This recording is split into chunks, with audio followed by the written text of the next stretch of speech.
once again to the Upper Room. Thank you so much for inviting us into your home. Even though we're not physically there, it's great to be a part in some way, some form or fashion of your small faith community. It's such a privilege. This last week, our grandsons came over for the day. They have a brand new sister that came along here about 2 weeks ago. And they came over for the day, and we were getting ready for lunch, and our oldest grandson, age 4, loves to pray before meals, so we like to give him that opportunity, and those prayers are a lot of fun, as you can imagine. They kind of meander around for a while, and you can tell he's not very hungry because he's got a lot of time to pray. And somewhere in that prayer, this comment came out. He said, "Jesus, could we do something silly today?" And then he just went on. It's going some other direction. But that stuck with me because I thought, I have never prayed that. Have you ever prayed that? Can I do something silly today? See, that's what I think Jesus meant by, unless you are like a child. My prayers usually are full of, serious, I need this, I hope this, I want this, I hope you'll, and it's about serious things that make us be anxious and worry. And yet this child, this incredible child, says, "Jesus, could we do something silly today?" Well, I want to tell you that today we're probably not going to do a lot that's silly. Can't promise that'll come true. We'll see. So you may be wondering, what does this setting have to do with what we're going to talk about today? It's actually perfect. I started golfing just when I got out of college, so we were living in Southern California when I began, and typically I, or the guy I was with, and myself would get matched up with 2 guys that we never met before, and that's what would work out. It'd be about the 7th hole, about right here, somewhere around there, where we kind of got backed up because it's a shorter hole, have time to talk, and one of the guys would look at us and say to each one of us, "What do you do for a living?" And when either of us would say, "Well, I'm a pastor," it got really comical because instantly this unrepentant man became repentant. He would say, and they both would say, "We are so sorry. We're so sorry for the words we've been saying. We're so like they're confessing to a priest. We're so sorry for the attitudes we've had." And what I came to understand is that golf is one of those games, it's one of those situations where anger can really take hold and be just on display for everyone. Over the years, I came to find out it was probably the most prominent place I displayed my anger by tossing clubs and saying things that I ought not to be saying. It wasn't just golf. When I was in high school, I wasn't on the tennis team, but my buddy Jerry and myself would play tennis throughout the summer, and for some reason, even though we'd never had a tennis lesson, and even though we didn't really spend much time or money on it, we thought we should be great. And so when things went wrong, this tennis court at our high school was bordered by forest. And inevitably, almost every time we played, one of us, we both had anger issues, one of us would huck our tennis racket over the tall fence into the woods. So, it's those settings where something comes out in us that we didn't even know maybe was there. And it has to do with our expectations often. With golf, it was just finally about 10 years ago that I finally said, you know what am I doing? I am expecting to be great at something I don't spend the time or money to become great at. And even if I did spend the time or money, I don't think I'd become great. I'm always going, and this had to become a reality for me, I'm always going to be an average golfer. Not terrible, never great, gonna have some good shots, some bad shots. There's no sense getting my underwear in a wad over the fact that I had a bad shot. But in our minds we think, but I should be better than that. So my assumption over the years is that, for the most part, anger is a guy thing, right? Now, I wish we had kept the camera rolling. You might be able to tell behind us it's like Ladies' Day, or there's a ladies' tournament going on. And one of the ladies actually hucked her club after she hit her ball, and it made me feel so much better. Yeah, we broke, as high schoolers, we broke some rackets out of frustration. Primarily, I have always believed that anger is really a guy issue, so much so that I believe most guys have issues with anger. Now, some will claim they don't, and as you may have heard before, denial is not just a river in Egypt. Now I'm guessing that women have issues with anger, but they may take on different forms. Maybe it's more of bitterness, things like that we'll get into. But Jesus, as you know, as we talked about last week, is now going to wade into 6 real-life scenarios. And these are not gardening and fishing and weather and politics. These are serious issues that involve all of us. And the first one is murder. Now, we'll get into that, and you may think, well, wait a minute. I'm not guilty of murder, so this isn't for me. Just hold on there for just a little bit. Last week we mentioned that a young man had gone into a grocery store in Buffalo, New York, and murdered 11 people. Well, it just so happens that this week, a young 18-year-old by the name of Ramos shot up an elementary school after shooting his own grandma in the head. Now, the truth is, mass murder is whenever more than 2 people are killed, and it happens all the time. It's just that sometimes we notice, sometimes the media wants us to notice, and it's always a tragedy. And it's always used by the media and by politicians, as we mentioned last week, as an opportunity to progress their agenda. But in fact, if you understand the backstory for this young guy named Ramos, you understand that his dad, a long time ago, abandoned the family. He was not in the picture at all. He didn't get along with his mom, so he went and lived with his grandma, was not happy about something his grandma was doing. My guess is there's a lot of video game thing going on in his life, and so the easiest thing is just to shoot his grandma, then go to the elementary school, and 19 children and 2 teachers died as a result of his anger. And that anger has been there probably a long time. Again, we'd all like to say, well, it's the guns. I've got guns, and I'm never going to murder anybody. Everybody I know has guns, and they've never murdered anybody. So it's not the guns, it's the story of our lives and how many of us have anger entrenched in our lives. And that's what Jesus is going to get to in a moment. Well, we live in a culture of death now because we don't know how to deal with our anger and our frustration and our bitterness, all those things that are often induced by families we grow up in and other circumstances in our life that don't go our way. Now, what's interesting about the fact that every week, it seems, a number of people are killed, and especially when it's tragic in the sense of children being killed, what's ignored is that in the last 50 years, 63 million children have been murdered, and not a word about it. In fact, people march for the privilege of murdering them, and every day 3,000 children in the womb are murdered. And it is murder, and if you don't agree with me, you don't have to, but just you're not following the science. You need to follow the science to see a life has ended in the womb. Now, all that to say, we live in a culture of death. Turn on the TV, and there are just a number of TV shows every single day about murder. We're so fascinated by it. And yet we claim it's such a great tragedy, but again, we ignore the greatest murder scenario in our nation's history, and that is abortion.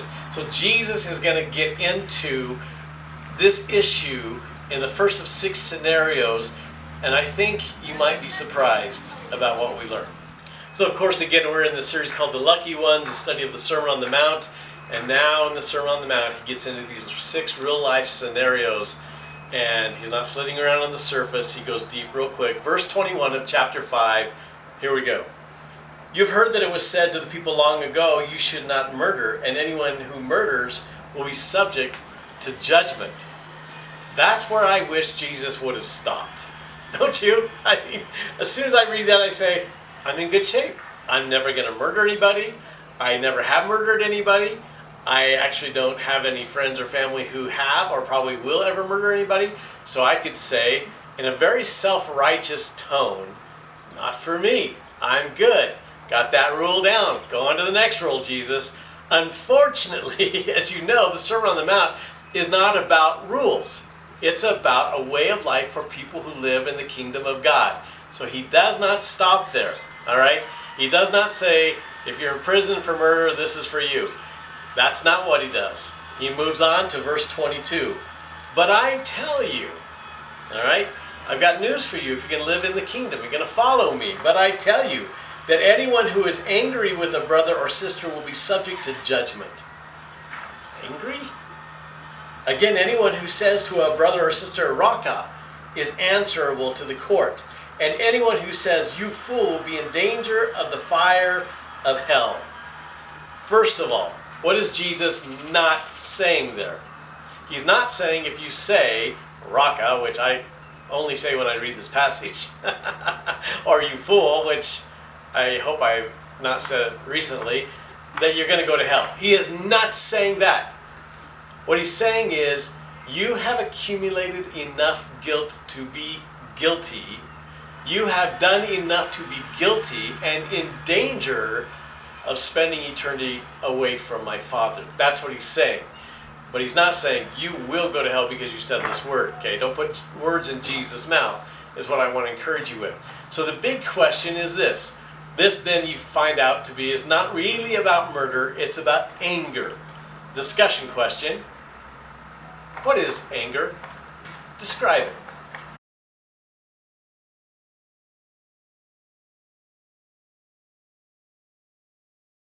There's a lot of ways you can describe anger, but let me give you the definition I came across that I think is absolutely perfect, and it may be surprising to you.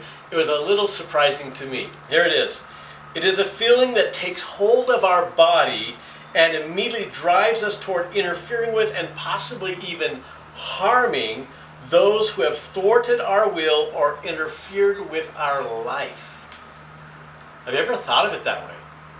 That anger just wells up inside of us without much notice. It's alarming how quickly it wells up inside of us, takes hold of our body in a moment when I think something has gone wrong, in the sense somebody is not doing for me what I think they should be doing, or they have violated me in some way. Anger alerts me to the fact that somebody has interfered with my will. The most basic way to understand it is that I'm not getting my way. Seriously? Well, that's true. I gave you the examples of golf, and when I hit a shot that doesn't go my way, the way I thought it should go, instantly, without any warning, anger swells up inside me. It's an emotion. It's a feeling.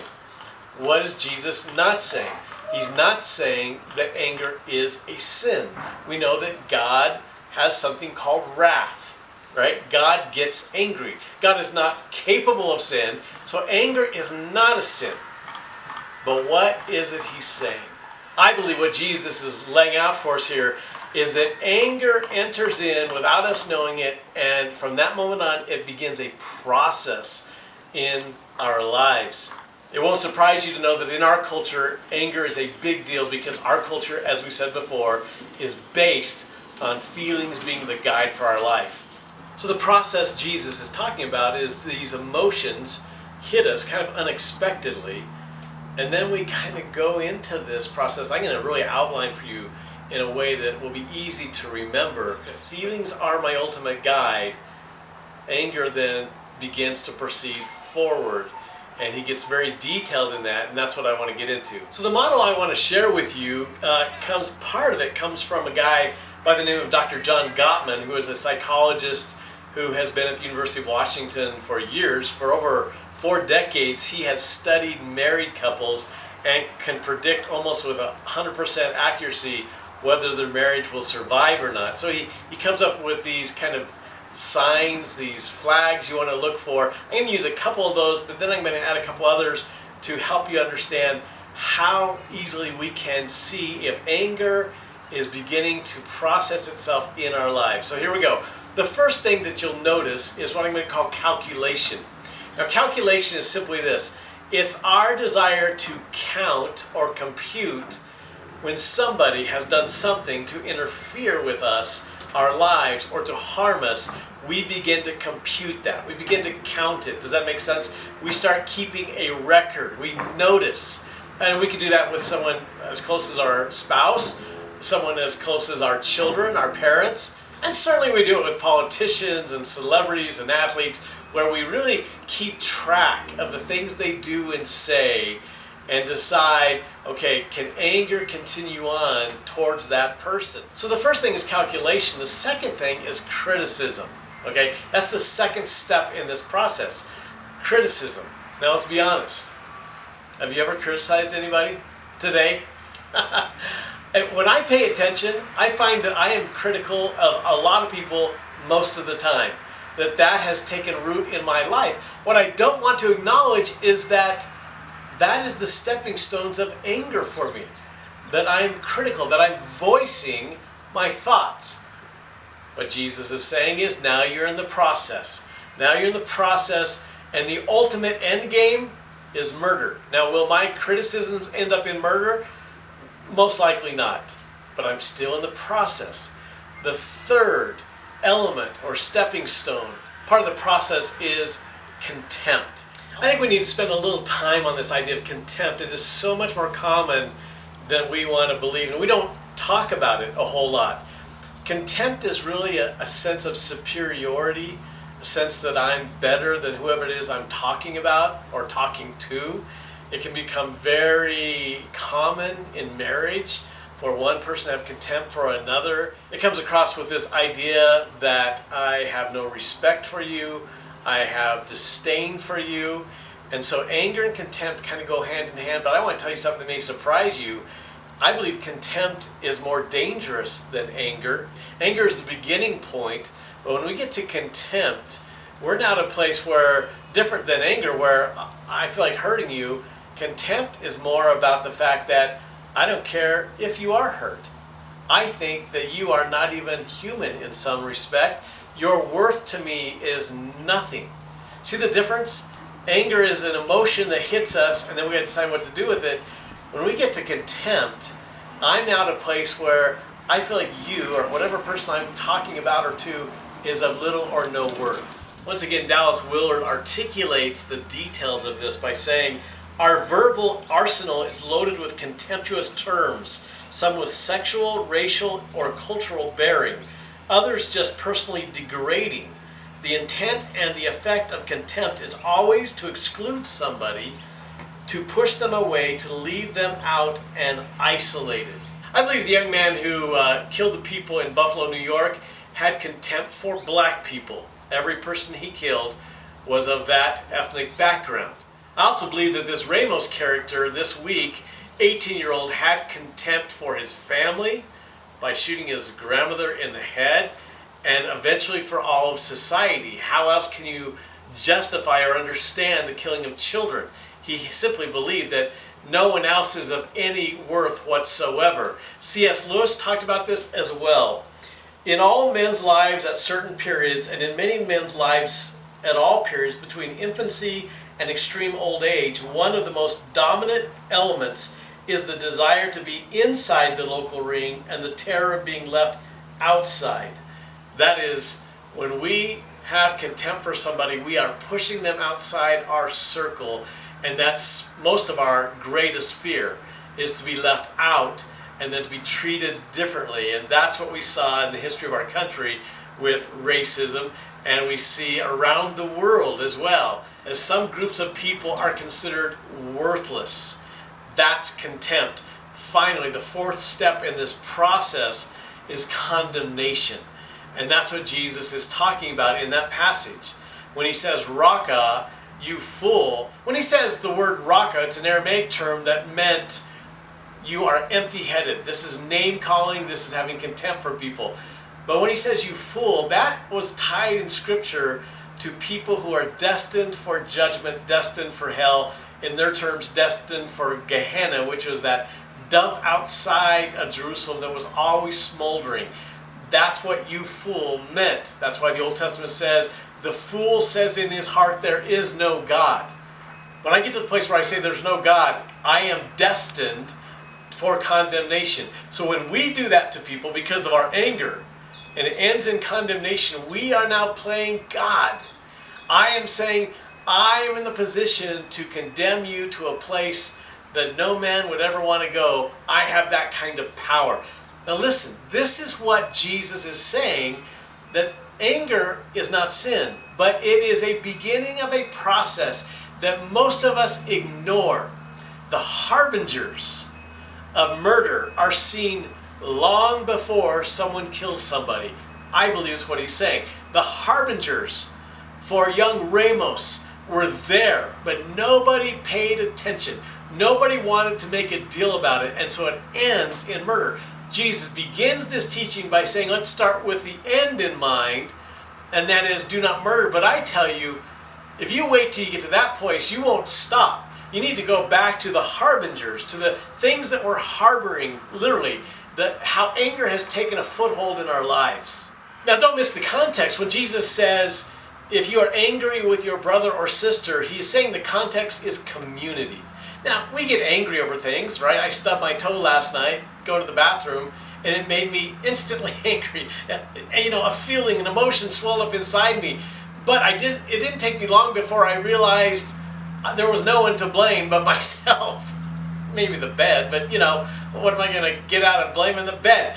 That's the point. The context of anger is always community. It's people who have interfered in my life, who have not done what I want them to do, and that is essential to understand.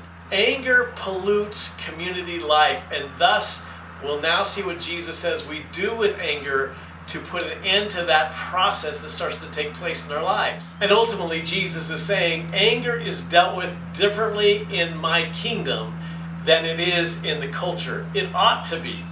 In fact, I think he's going so far as to say, if you're dealing with anger in your life the same way the culture is, you better check, because there's a great chance you're not in my kingdom no matter what you think. We'll revisit the process of anger in a moment. I can't emphasize too much how we need to identify the process of anger, but I want to begin by letting you know that anger is perception. It is our perception, and that's why I started with the golf course analogy. My perception for years was that even though I don't spend a lot of money, I don't get lessons, I don't get the nicest equipment, I should be good enough to be on the tour. That's my perception. And so when that perception gets rattled or shaken or broken or shattered, then all of a sudden this emotion wells up inside of me. At some point I had to get to that place again where I said, wait a minute, what makes me think, why is my perception that I should be better than I am? I am what I am, the old Popeye thing, all right? So it's perception. I perceive that life should go this way for me. It's true in golf, and when you take that to an extreme, it gets really silly, so maybe Keaton's prayer is appropriate for us today. The silliness of trying to get a little ball in a little hole and losing our minds over it, there's some silliness to that. But it's not just golf. It's other things in life as well, and it's preceded by this phrase, I deserve. I deserve a raise. I deserve to not have to wait in traffic. I deserve a boss who treats me better.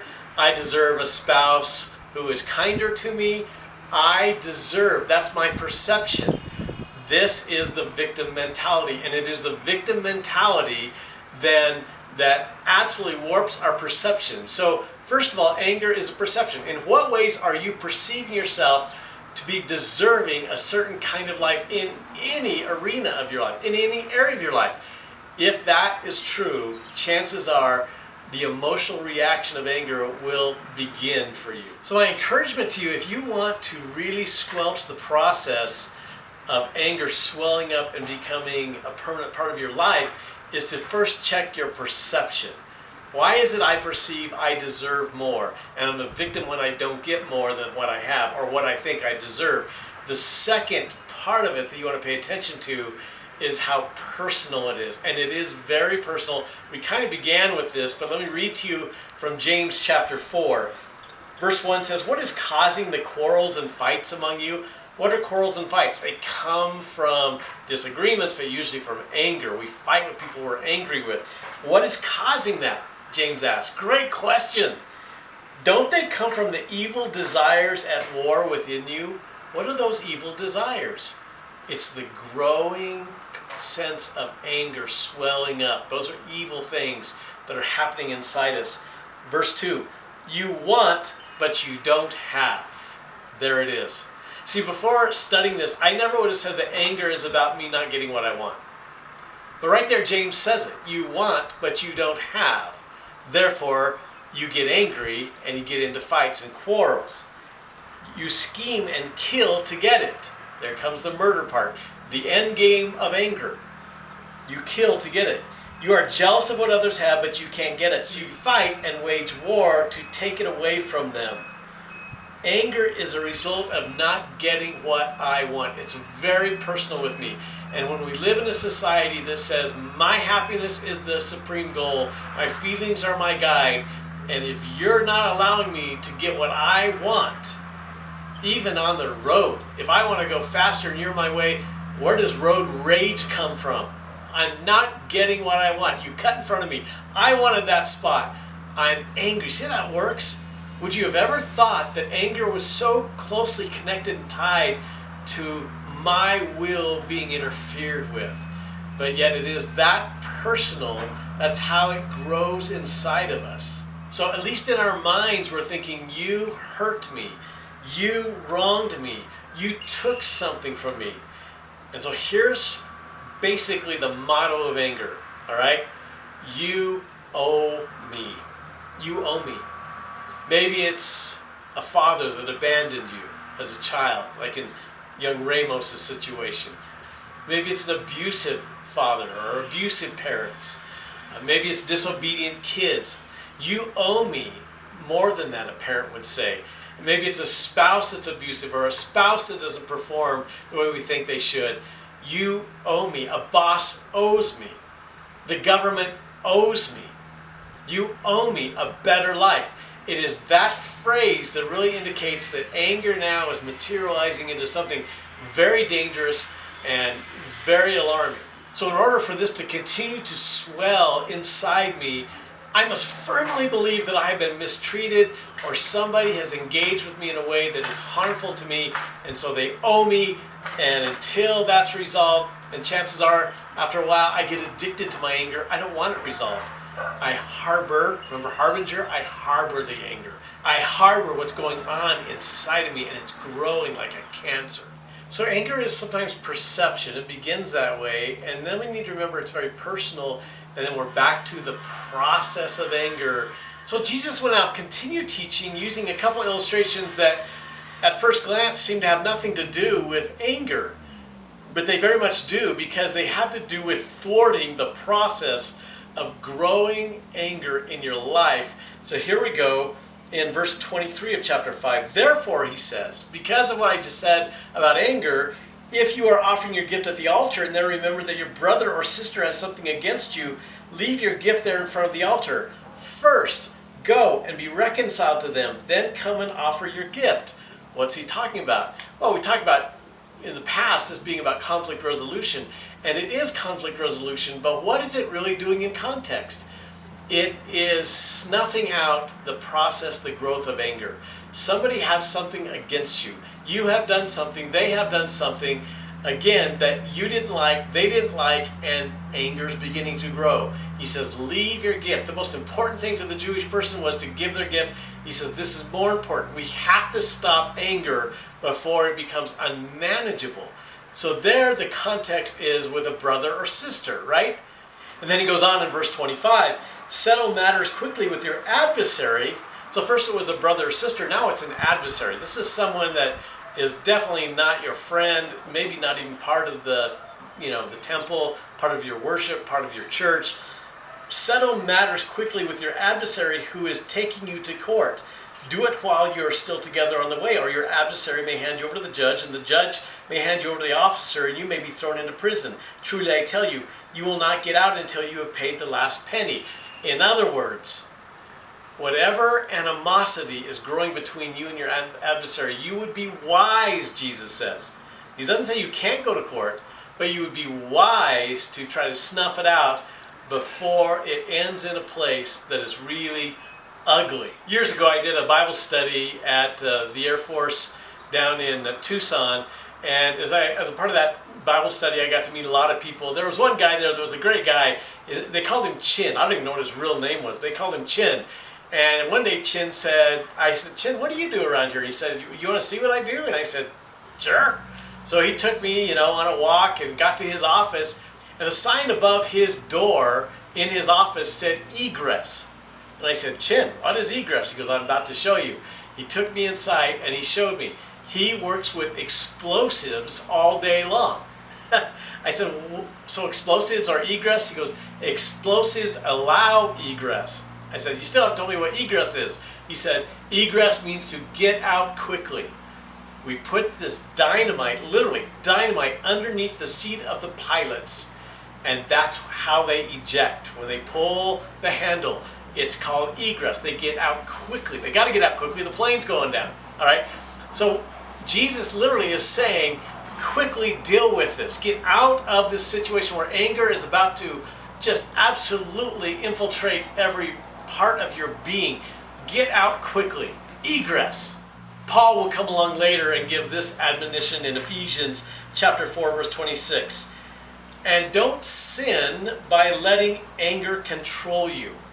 Again, the idea is anger is anger. It's an emotion. It's not sin. But you will sin if it takes control. You've got to intervene in the process of anger taking control of our lives. He says, don't sin by letting anger control you. He's quoting Psalm 4:4 there. He goes on, don't let the sun go down while you are still angry. Okay, so this is not a new law. This is simply, let me give you some guidelines on how important it is to deal with your anger. What we have to do is realize that time is not our friend when it comes to getting rid of anger. We can't just let it simmer for days and days and days.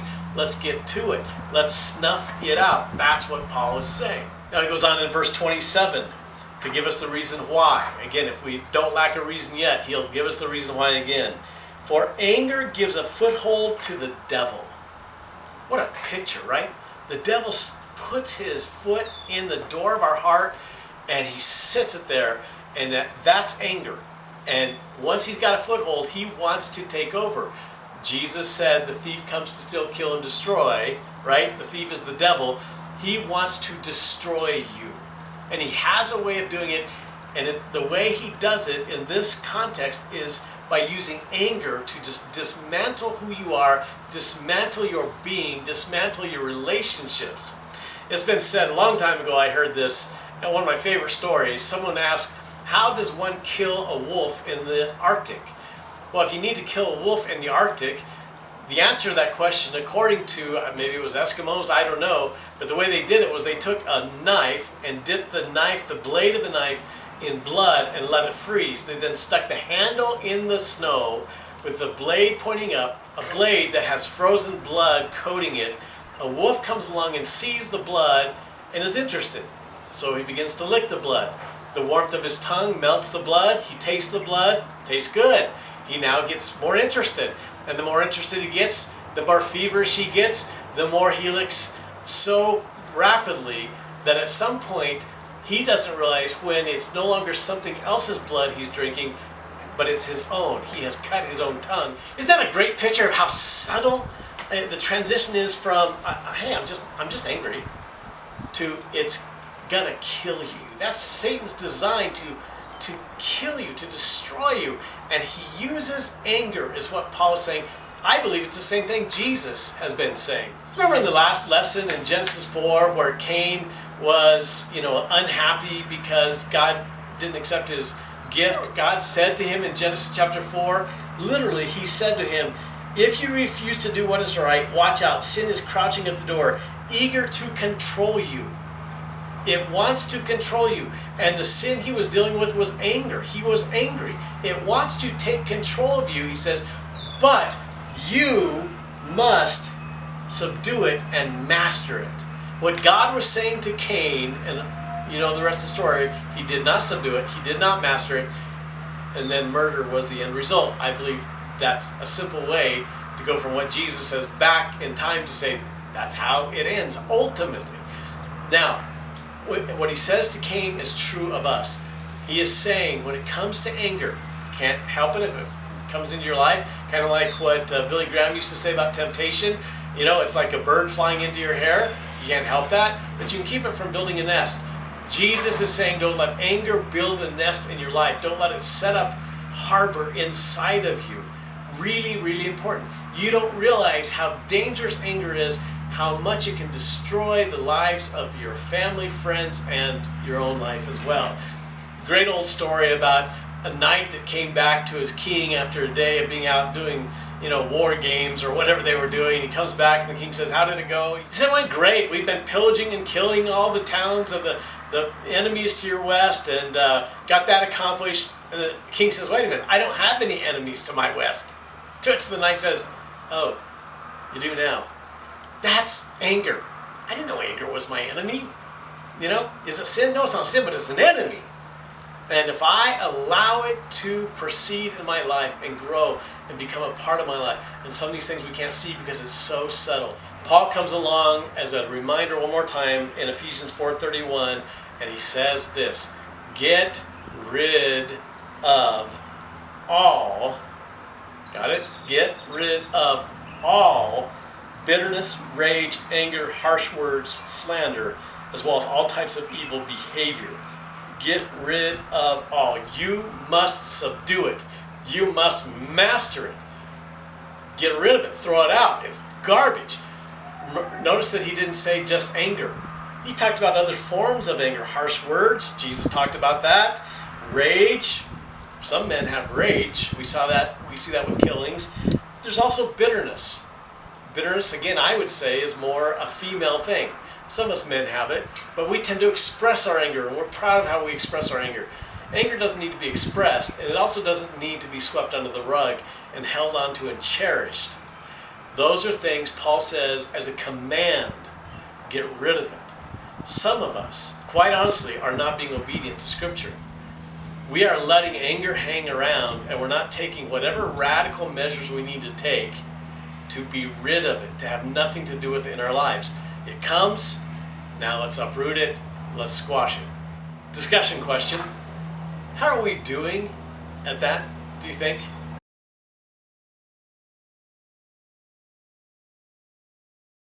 Well, I can tell you, as goes the family, goes the church, as goes the church, goes the culture. How are we doing as a culture with those things? Do you realize that last year almost 20,000 people were murdered in our culture? 20,000, think about how many people that is. Again, compared to abortions, a drop in the bucket. And no one seems to care about that in our culture, but 20,000 people. In fact, in this last year, in Milwaukee, murder went up 95%, in Louisville, 78%, Minneapolis, 72%, Chicago, 55%. We are not getting this anger thing under control because the end game of murder is out of control, which tells us we, as a culture, I believe we even as churches and sometimes as families, don't know how to squash the problem of anger in our lives. It just proceeds to grow like a cancer. Okay, so we've learned a lot about anger. What is Jesus' point? As we said in the beginning, Jesus' point is not to say anger is sin. Because, again, God gets angry. Jesus got angry. We are told to get rid of it before it turns into sin. That's where it ends up. So what is he saying if he's not saying those things? I believe he is saying you need to learn how precious humanity is. I have put my nature in humanity. He does not say that about dogs or cats or cows or elk or eagles. He says, I have put my nature in man. Therefore, mankind is precious. And what happens with contempt? Remember that along the way thing with anger? I now consider with contempt people are worthless. This relationship is worthless. And Jesus says the point is not so much what you shouldn't be doing, but what you should be doing. What is he doing? He is elevating the virtue of understanding the preciousness of other people and learning to love them, to be kind to them. He's elevating that virtue above the vice. The vice is anger. He warns us that's a vice. Be careful with it. How do you deal with it? My point, the preciousness of others. Do you really believe that? Do your kids understand the preciousness of others? I can tell you that young Ramos was not trained to believe in the preciousness of others, and the result is 21 people are dead. The point is, the context again is community. Community is so essential to people of God. I was telling you about that prayer that Keaton prayed. Can we do something silly, Jesus? In that same prayer, he thanked Jesus for community. I know I'm proud of him. He's my grandson. How many 4-year-olds do you know that thank Jesus for community? He already has that in him, that virtue. So Paul says in Ephesians 4:31, get rid of all that stuff. Anything that even looks like anger, get rid of it. That's the vice. In verse 32, he goes on and says, instead, don't just leave it empty. Instead, replace it with being kind to each other, tender-hearted, forgiving one another, just as God through Christ has forgiven you. Kindness, compassion, forgiveness. Anger cannot be rooted out without forgiveness. That mindset that you owe me, part of forgiveness is, forgive me for thinking you owe me anything. You don't owe me anything. So if you and I are going to be successful, and I mean we need to succeed at this, I don't know what else I can read to you, show you that tells us that if we don't succeed in putting out the fire of anger, terrible things will happen in our lives. Destruction to our communities, destruction to our family members and friends. If we're going to do that, we now need to focus on the virtues of kindness and compassion, tenderheartedness, forgiveness. That needs to become now the focus. One author put it this way. He says, when I go to New York City, I don't have to think about the cities I'm not going to go to. He says, when I get to New York City, nobody picks me up at the airport and says, oh, good job not going to Atlanta or London. Who says that? Because none of us focus on the places we don't want to go. We focus on the place we want to go. So he says, when I focus on going to New York City, I don't give it a thought that I'm not going to Atlanta and London. So true with us. When I focus on, Lord, help me to be kinder, more forgiving, more compassionate to others. And yes, even those who we find so offensive, so evil in our society. The point is, they will be evil. The question is, will I be angry about it? I have no control over how evil people can be in this society. What I do have control over is how much anger overtakes me. And it's my job not to get rid of the evil. My job is to make sure I don't become evil by letting anger take over my life. How lucky are we to have that insight into how to live? I'm the luckiest guy I know. That God would say, you know what? You're an angry person. Nobody wants to tell you that, but you're an angry person. You keep track of people's wrongs. You criticize them. You have contempt for them. Ultimately, you're going to condemn them. You're an angry person. And I don't think I'm going to end up being a murderer at all. That's not a possibility. I know where to draw the line. The problem is my line needs to move. I need to move my line from before murder to before calculating what others are doing wrong. I'm so lucky that I understand now. I hope you feel fortunate that you understand where to draw the line. Draw the line at, yes, I reacted in anger, but now it's over. I've dealt with it. No more anger is going to swell up inside of me. There's an old story about a grandfather teaching his grandson about this concept. And here's how he taught him. He says, you know, son, I have two wolves inside of me. One wolf is scary. He's full of anger and deceit and pride and murder and mayhem, ugliness and hatred, all those things. And then I have another wolf. And the other wolf is full of love and kindness and compassion and forgiveness and hope and those virtues. And then he told his grandson, those two wolves war with each other inside of me. And his grandson looked up at his grandfather and said, well, Papa, which wolf will win? And in his wisdom, the grandfather said, the one I feed. And that's the bottom line. Jesus says, quit feeding the wolf of anger. It will only eat you alive. It will only destroy your life and those around you. Start feeding the wolf that brings life. I'm so glad you joined us. I love this setting here. I hope you've enjoyed it. I hope you've gotten to see some good golf. I don't know how many of the people behind me have thrown their clubs. So silly. If you got to see that, you got to see something silly today. Love you all. Enjoy the journey with Jesus. He's so good to us.